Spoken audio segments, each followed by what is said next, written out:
Bismillahirrahmanirrahim. Assalamualaikum warahmatullahi taala wabarakatuh. Alhamdulillahi rabbil alamin wa sallallahu ala sayyidina Muhammadin wa ala alihi wa sahbihi wasallam, amma ba'du. Perbincangan kedua aki-aki yang sudah seperti anak kecil itu sangat menarik sekali untuk dibahas ya. Ini tidak akan habis-habis kalau kita bahas satu-satu. Nah, ada bagian menarik juga dari podcastnya Rhoma Irama dengan judul Bisikan Demit itu. Jadi Rhoma Irama itu membicarakan tentang pendawiran yang dilaksanakan oleh klan Ba'alwi, yang mana itu secara membabi buta disebutkan Dawir Ba'alwi begitu. Nah, saya mau flashback dulu ya. Ini perkataan-perkataan Rhoma Irama semuanya akan kembali kepada mukanya sendiri. Kemarin saya sudah mengatakan kalau dia itu bisa menjudge klan Ba'alwi itu pendawir hanya karena kelakuan sampel yang mana disebutkan sama si Abah Setu itu sampai berkumpul di halaman rumahnya 30 orang. Itu katakanlah sampai 100 orang, katakanlah sampai 100.000 orang. Itu tidak mewakili klan Ba'alwi sama sekali. Kalau mewakili klan Ba'alwi itu berarti ada perkataan bahwa klan Rhoma Irama itu atau klan Rhoma itu adalah pengguna narkoba. Pecandu mereka itu ya. Itu atas pola pikir mereka. Nah, kemudian ada yang menarik sebetulnya. Apabila perkara-perkara seperti itu, katakanlah kita sebut dawir ya. Dan saya sekali lagi tidak mendustakan apapun yang dikatakan sama si Rhoma, tidak juga mendustakan yang dikatakan sama si Abah Semprul itu. Nah, cuman kita memiliki pola pikir seperti ini saja ya. Rhoma Irama itu di dalam beberapa kesempatan suka mengatakan dia itu berdakwah dengan nada, berdakwah dengan lagu. Jadi dia itu memposisikan dirinya sebagai dai, cuman berdakwah dengan media yang berbeda. Itu beberapa kali dia sampaikan. Nah, kemudian saya cari-cari nih ya, saya cari-cari. Berapa sih tarif untuk mengundang Soneta grup itu? Ternyata setelah didapatkan itu ada sumber yang mengatakan, yang mana sumber ini dia itu mengatakan salah satu teman dari anggota Soneta. Untuk mengundang Bang Haji Rhoma Irama itu memerlukan biaya sekitar 350 juta per sekali tampil, entah berapa lagu itu. Nah, cuman biasanya katanya ini harus mengundang Bang Haji langsung karena Soneta itu manajemennya dipegang oleh Rhoma Irama langsung. Itu kalau mengundang secara lengkap ya. Cuman kalau mengundang Rhoma Iramanya saja ya sekitar 100 juta. Nah, ini saya menjadi mikir nih, ini konser apa dakwah begitu. Kalau konser ya berarti apa itu fee ya untuk entertainment. Dan itu biasa terlepas dari apa hukum makan uang hasil itu. Terlepas dari hal itu. Saya bukan orang yang ekstrim sampai mengatakan musik itu haram mutlakon begitu ya, tidak. Itu pembahasan tersendiri. Cuman apabila itu dilabeli sebagai konser musik, ya itu sudah lumrah terjadi. Berarti itu apa ya? Jasa menghibur kan. Tetapi si Rhoma ini kan gak mau dia itu disebut menghibur. Dia itu maunya disebut da'i.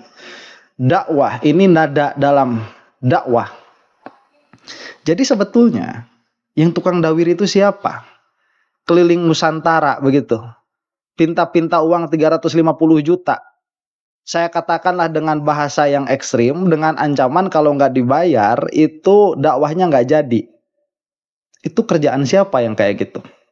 Jadi jangan tuduh Ba'alwi duar dawir sampai ada yang showroom habis. Rhoma itu loh kemarin ada yang sampai disawer sama motor Harley itu. Ada tuh. Beritanya ada, silahkan cari sendiri. Oh, itu kan saweran bukan dawiran. Iya, makanya kalau misalkan mau dikasih nama dawir, mau dikasih nama sawer, mau dikasih nama tarif, itu patokannya apa? Kalau misalkan ada seseorang datang ke rumah kamu, kemudian membutuhkan bantuan dengan membawa apapun begitu, kemudian kamu bantu, setelahnya kamu menyesal, itu yang tolol itu siapa? Kenapa kamu waktu itu diterima, kemudian karena kan takut, saya ini takut tidak mendapatkan syafaat dari Rasulullah Shallallahu Alaihi Wasallam. Terus sekarang kamu nggak takut begitu? Kalau sekarang kamu masih takut tidak mendapatkan dzurriyyahnya, tidak mendapatkan syafaat dari Nabi Muhammad Shallallahu Alaihi Wasallam, ya berhenti ngomong-ngomong seperti ini sudah melanggar syariat begitu. Nah, jadi jangan maling teriak maling lah ya. Itu tukang dawir teriak dawir itu si Roma tuh. Itu yang pertama ya. Yang kedua yang mau saya katakan, ini mengenai si Abah Satunya juga. Satu apa Semprul ini ya saya sebutnya. Kita sebut Setu aja dulu ya. Si Setu ini anak pengetahuannya ini pengetahuan anak SMP ini ya. Saya waktu SMP kayaknya sih lebih kritis daripada dia begitu. Nih si Setu juga ngobrol ya. Ada yang bawa jam Rolex harga 500.000 dijual 50 juta. Dia juga mengatakan kurang lebih sudah 1 miliar. Dia itu korban didawir. Kita katakan itu nanti. Atau kita bahas dulu lah yang itu ya. Nah, jadi begini ya. Sebetulnya kalau kamu nggak ngomong-ngomong kayak gini, cukup misalkan ya nanti besok lusa kalau kamu memang merasa itu sebuah pemanfaatan dari orang-orang yang tidak bertanggung jawab, kan nggak usah dikasih, cukup gitu loh. Orang datang ke rumah kamu mau apapun alasannya, kemudian meminta sesuatu dari kamu, itu kan ada hak pada diri kamu, itu ada hak untuk menolaknya. Saya ini nggak bisa menolak, misalkan begitu ya. Terus yang tolol siapa? Kalau kamu sampai nggak bisa menolak itu, masa kamu itu tidak memiliki kuasa atas diri sendiri? Kemudian kenapa yang tololnya kamu, kenapa yang disalahinya orang lain? Sampai berkali-kali kok baru sadar sekarang begitu. Oh itu kan setelah ada tesis IMAD. Ya kamu juga tidak mentahkik itu tesisnya gimana kalau kita musalamah itu disebut sebagai tesis. Jadi ketololan diri sendiri itu jangan sampai dilemparkan kepada orang lain. Dan kalau kita membahas misalkan ya, terlepas dari apakah benar orang yang datang kepada kamu itu dzurriyyahnya Nabi Muhammad SAW atau bukan. Sekarang saya mau mengatakan seperti ini. Kalau kamu itu sangat ketat sekali meneliti apakah Ba'alwi ini dzurriyyahnya Nabi Muhammad SAW, kenapa kamu tidak teliti dulu apa yang datang kepada kamu itu Ba'alwi atau bukan? Coba besok lusa ya, kalau ada yang datang sama kamu ngaku Ba'alwi, itu jangan ditasdik, jangan dibenarkan hanya dari pengakuannya sebagai Ba'alwi atas pola pikir kamu itu. Pinta dulu hasil tes DNA, jangan-jangan platnya bukan G seperti yang kamu pinta. Ya, itu pinta dulu tuh. Oh, itu kan misalkan nanti membawa paspor dari Robitoh Alawiyah. Lah kan kamu sendiri yang meragukan itu paspor banyak yang bisa diperjualbelikan. Jadi kalau tatkala ada orang mengaku Ba'alwi datang ke rumah kamu, mendawir, "Hei, Setu," begitu ya. Kalau kamu punya pikiran waras sedikit saja, itu yang pertama kali harus kamu lakukan, itu tanyakan, kamu itu memang benar Ba'alwi? Jangan dulu ke dzurriyyahnya Rasulullah SAW. Kamu kan orangnya ketat nih secara ilmiah, harus ada bukti dulu. Mana buktinya mereka Ba'alwi itu?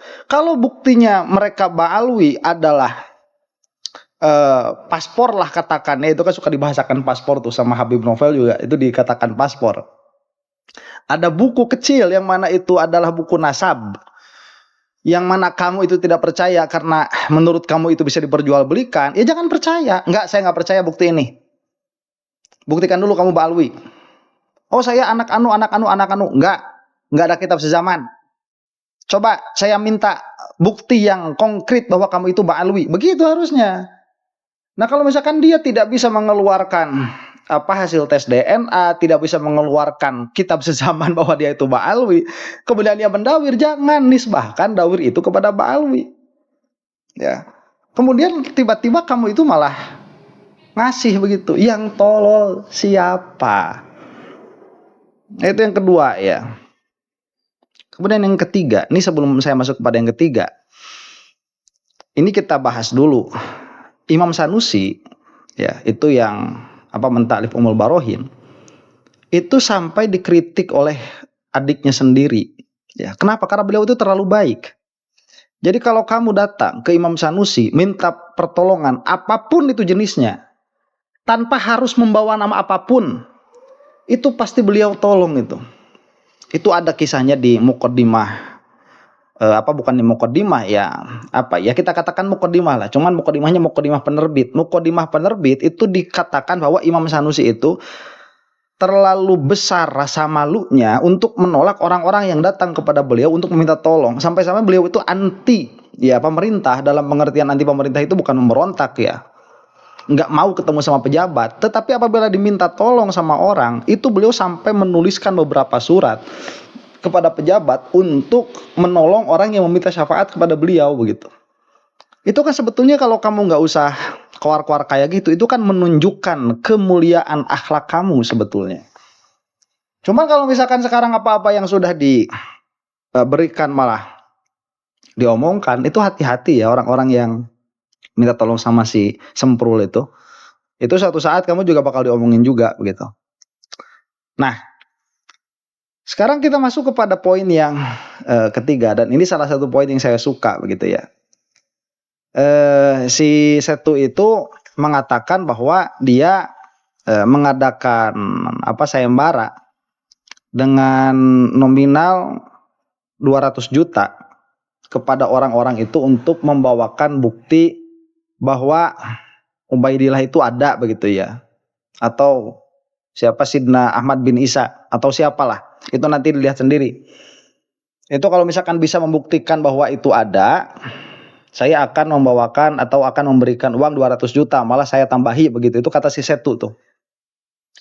Dengan bangga begitu ya. Ya ini saya tidak masuk dalam ranah apakah saya akan membuktikan itu atau tidak, karena sedari awal mereka tidak tahu dalil madlul. Sedari awal mereka itu tidak tahu apa yang namanya bukti. Jadi kalau misalkan ada kasus pembunuhan, mereka itu menuntut bukti yang mereka inginkan, bukan bukti apa yang nampak ya.